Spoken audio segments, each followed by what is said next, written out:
timbang terima. Sebab ada yang dinamakan Hades ini, alam maut yang sebenarnya saya taruh di sini, sebenarnya bisa sepanjang ini.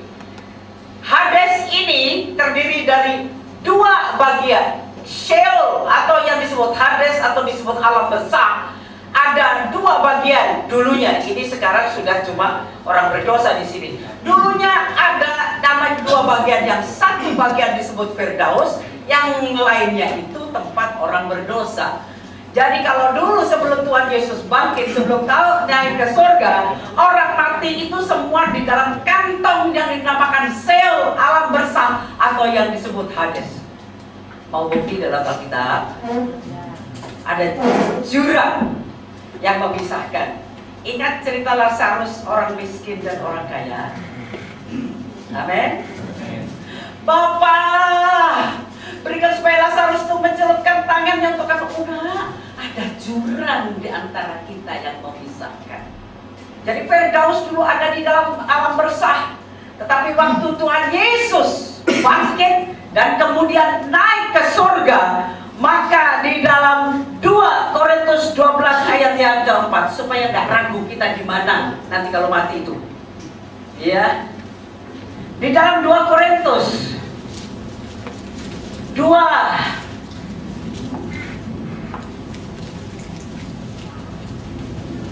ayat yang keempat,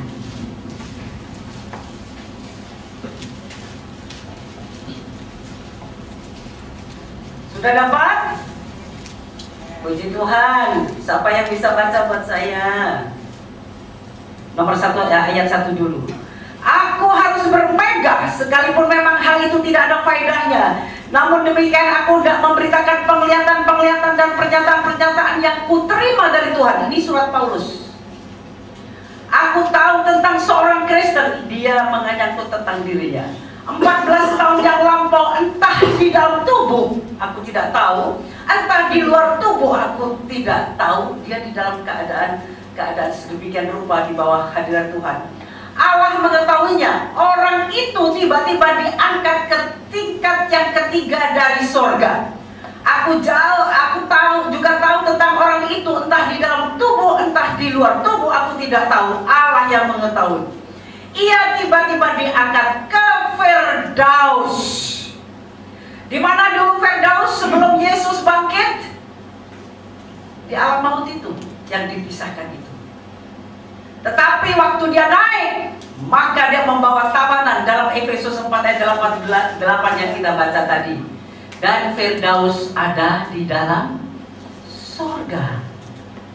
Bukti yang lain ketika dia disalibkan. Ketika disalibkan ada dua penjahat di sisi kiri dan sisi kanan.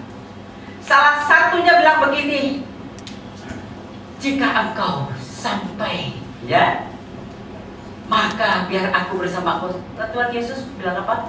Amin, amin, hari ini engkau bersama aku ke dalam Firdaus. Jadi tidak usah ragu, orang yang di dalam Tuhan mati langsung ke surga. Sebab surga di sana sudah ada Firdaus di dalamnya. Yang dulu ada bersama-sama dengan ini. Ini sekarang terpisah, sudah tidak ada ini. Tidak ada orang-orang kudus ini, tidak ada.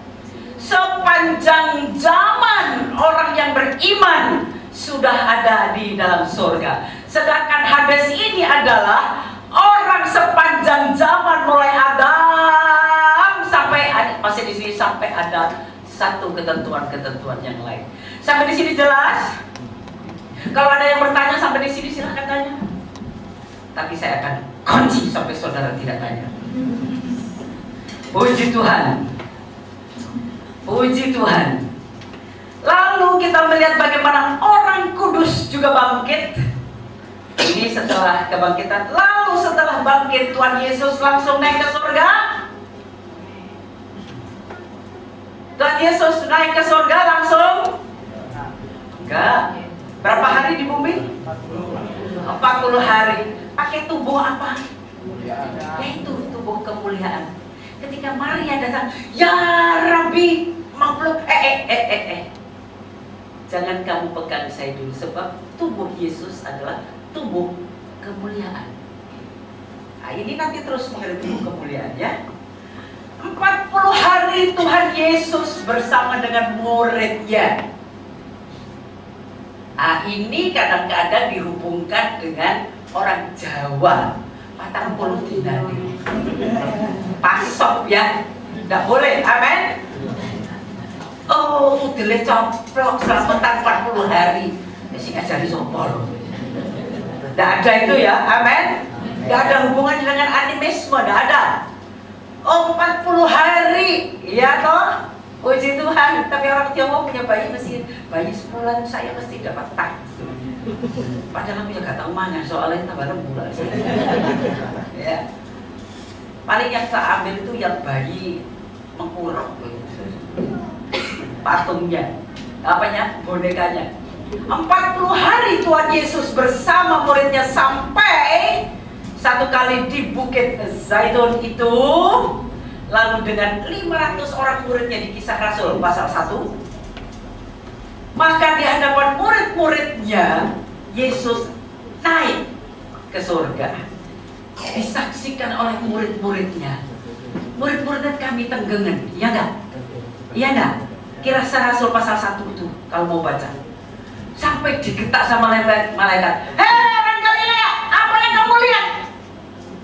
Nanti Tuhan yang pergi itu juga akan datang seperti itu. Amin.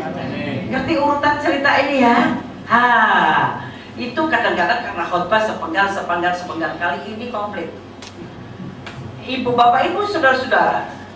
Kemudian mereka disuruh pergi ke Yerusalem. Tunggu. Dan para murid itu ada 11 orang waktu itu.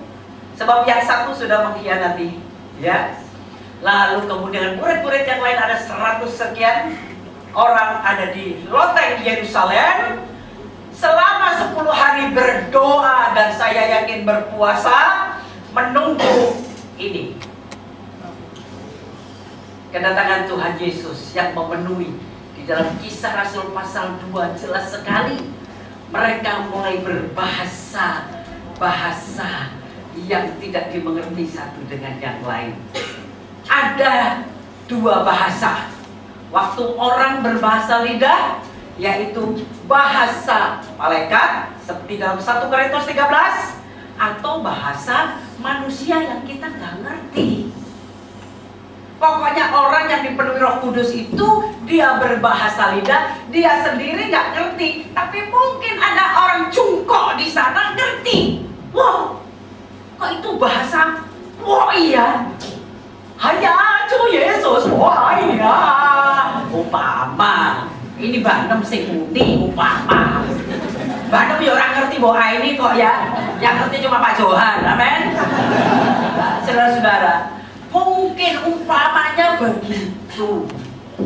Satu kali ada seorang pendeta, Pak Karmite, mungkin Pak Sam tahu Pak Karmite. Beliau belajar di Amerika. Boring, bosan. Rindu ke Indonesia. Keren dia. Rasanya tuh butuh mulai, tapi gak bisa mulai, gak sanggup, saudara-saudara. Yang menyekolahkan itu ibu dia tua yang membawa. Dalam keadaan yang seperti itu, tiba-tiba ada satu orang Amerika yang gak pernah bahasa Indonesia, gak pernah tahu Indonesia, mulai berbicara dalam bahasa roh, bahasa Indonesia.